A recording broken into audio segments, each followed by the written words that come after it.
दोस्तों, आज हम एक कहानी के माध्यम से कुछ सीखने का प्रयास करते हैं।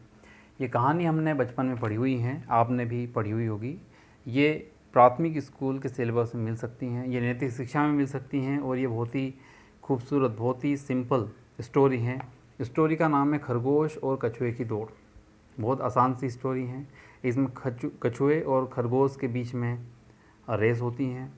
रेस को देखने के लिए पूरा जंगल एकत्रित होता है और पूरा जंगल ये देखता है कि खरगोश, जिसकी चाल बहुत तेज़ थी, जो दौड़ने में बहुत अच्छा था, जो बहुत टैलेंटेड था, जहाँ तक रेस की बात की जाए सब लोगों का दाव खरगोश पे लगा था। किसी ने सोचा भी नहीं था कि खरगोश कभी हार सकता है या कछुआ कभी जीत सकता है, लेकिन यहाँ पे ऐसा हुआ। तो इस कहानी के माध्यम से हम जो सीख सकते हैं या मैंने जो सीखा वो आपके साथ में शेयर करता हूँ। हो सकता है इनमें से ज़्यादा चीज़ें आपको पता हो, लेकिन अगर कुछ आपको भी सीखने लायक इसमें से मिलता है तो आप उससे अपने जीवन में उतार सकते हैं, ताकि सफलता में अगर कहीं कोई अड़चन आ रही हो या अपन कोई गलती कर रहे हो तो उससे अपन पार पा सकते हैं। इसमें जो पहली चीज़ मैंने सीखी है उसमें ये है कि अति उत्साह में या अति आत्मविश्वास में कोई काम नहीं करना चाहिए। इस कहानी में ये बताया गया है कि कछुआ बहुत ही शांत स्वभाव का था, बहुत आराम से चलता था, लेकिन लगातार चलता था। लेकिन जो खरगोश हैं वो बहुत आत्मविश्वासी था, अति उत्साहित था। उसे पहले से ही ये ख्वाब में था, ये ख्याल था कि वो रेस जीतने वाला है। वो बहुत उत्साहित था कि यार इस रेस में तो मैं ही जीतने वाला हूँ। इनफैक्ट ये रेस उसी के कारण हुई थी। उसने चैलेंज किया था कछुए को और कछुए को ये एक्सेप्ट करना पड़ा क्योंकि उसकी इज्जत दांव पे थी। वो कई बार अपमानित हो चुका था। तो अति उत्साह में हमें कोई काम नहीं करना चाहिए, जो कि खरगोश ने किया और उसे मुँह की खानी पड़ी। और दूसरी चीज़ जो हम यहाँ सीख सकते हैं, यहाँ दो मानसिकता के कैरेक्टर्स हैं, एक है खरगोश और एक है कछुआ। खरगोश की मानसिकता ये कहती हैं कि आप बहुत तेज़ चलो, फिर रुक जाओ, आराम करो, और फिर चलो और फिर रुको, फिर चलो, फिर रुको, फिर चलो, और इस तरीके से अगर अपन चलेंगे तो अपन डेस्टिनेशन तक पहुंच सकते हैं। लेकिन जब तक हम डेस्टिनेशन तक पहुंचेंगे ऑलरेडी वहाँ पे आपके कॉम्पिटिटर्स पहुंच चुके होंगे। यानी कि ये एक ऐसी मानसिकता है, ये एक ऐसा एटीट्यूड है, मेंटल माइंडसेट है कि जिसमें करीब करीब हार निश्चित है, या फिर अगर हार निश्चित नहीं भी है तो आप इतने पीछे रह जाएंगे कि करीब करीब आपको माना जा सकता है कि आप हार गए।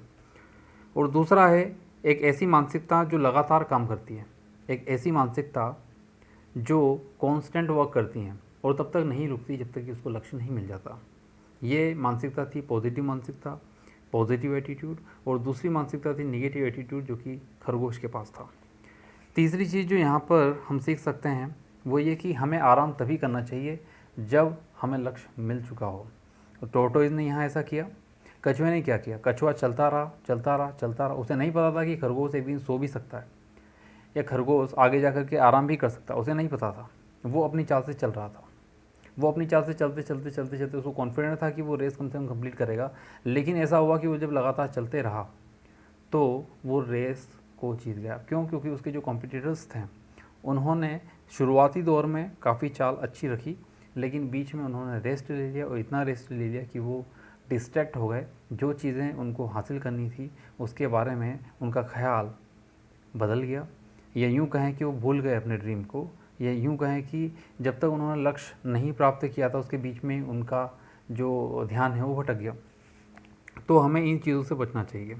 यानी कि हमें तभी आराम करना चाहिए जब कि हमें लक्ष्य मिल गया हो। ये हमें कछुए से सीखना चाहिए। इसमें एक और चीज़ जो हम सीख सकते हैं वो ये है कि अपने प्रतिस्पर्धी को अथवा दुश्मन की ताकत और गुणों को कभी कम नहीं आंकना चाहिए। यानी कि खरगोश ने कछुए को कम आंका।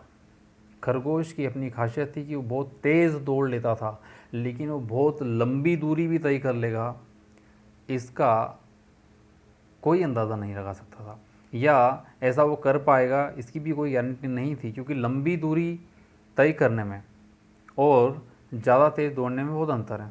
लंबी दूरी तब तय होती है जब आप लगातार काम करते हो, और तेज़ दौड़ने में छोटी दूरी जल्दी क्रॉस हो जाती हैं। और ऐसे बहुत सारे लोग हैं जो कम दूरी ज़्यादा अच्छे से तय कर लेते हैं, और कुछ लोग हैं जो ज़्यादा दूरी या बड़ी चीज़, बड़ी ड्रीम अचीव करते हैं, लेकिन समय लगता है। समय मायने नहीं रखता, आपने अचीव किया वो मायने रखता है।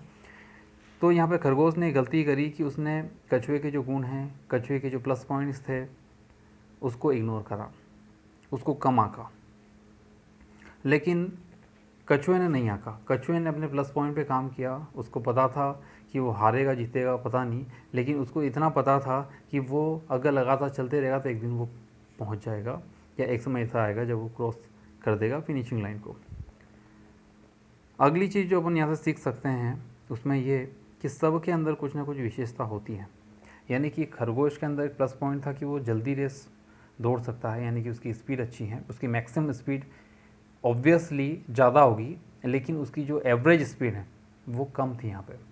यानी कि जो डिस्टेंस टोटल थी वो तो दोनों कॉम्पिटिटर्स के लिए सेम थी, दोनों कॉन्टेस्टेंट्स के लिए सेम थी, लेकिन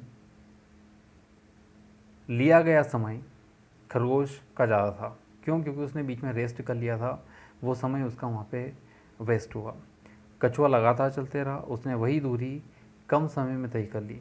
यहाँ ये देखने लायक चीज़ है कि उसकी एवरेज स्पीड खरगोश की एवरेज स्पीड से ज़्यादा है।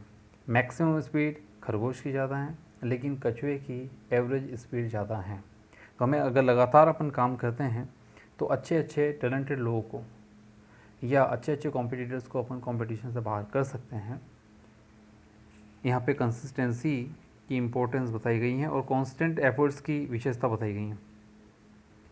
अगली और आखिरी चीज़ जो हम सीख सकते हैं कि हम धीमे चल सकते हैं, यानी हमें धीमे चलना चाहिए भले, पर हम चलते रहेंगे तो मंजिल तक पहुंच जाएंगे। यानी कि ये मायने नहीं रखता कि आप धीरे चल रहे हैं या आप तेज़ चल रहे हैं, मायने ये रखता है कि आप पहुंच रहे हैं।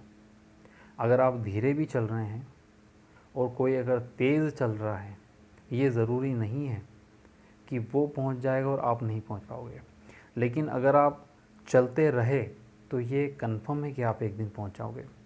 और अगर दूरी लंबी हो तो लगातार चलते रहने में ही फ़ायदा है, और अगर लंबी दूरी हो तो कंटेस्टेंट्स जो होते हैं वो जितनी दूरी बढ़ती जाती हैं वैसे वैसे कम होते चले जाते हैं, क्योंकि उनकी ताकत ख़त्म हो चुकी होती है, उनकी विल पावर जवाब दे चुकी होती हैं, वो कंपटीशन से बाहर हो चुके होते हैं, उनका आत्मविश्वास जवाब दे चुका होता है।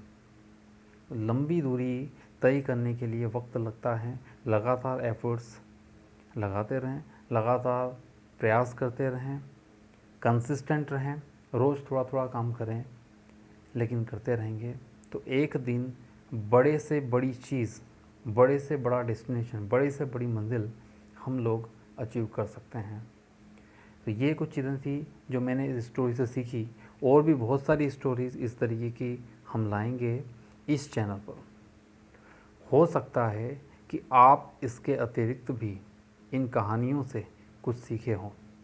तो इस कहानी से आपने इन पॉइंट्स के अलावा अगर कुछ सीखा हो तो आप कमेंट्स ज़रूर करें। धन्यवाद।